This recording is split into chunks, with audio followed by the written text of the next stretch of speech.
শুরুতেই দিয়ে দিচ্ছি পাঁচফোড়ন, এরপরে দিয়ে দিব চিনি, লবণ আর বিট লবণ। শুকনো আমলকির আচারের জন্য এই 4টা উপকরণ না দিলে কিন্তু শুকনো আমলকির আচার খেতে ভালো লাগবে না।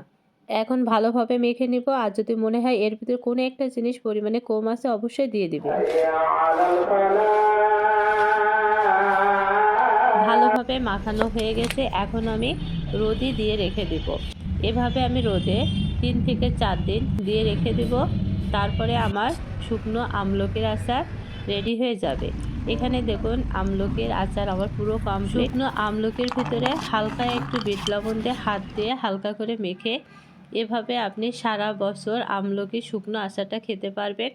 আর আপনার যদি কোনো ঠান্ডার সমস্যা থাকে তাহলে আপনি এভাবে খেতে পারবেন।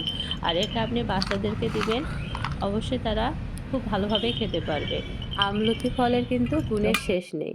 তো আজ এই পর্যন্তই। আল্লাহ হাফেজ।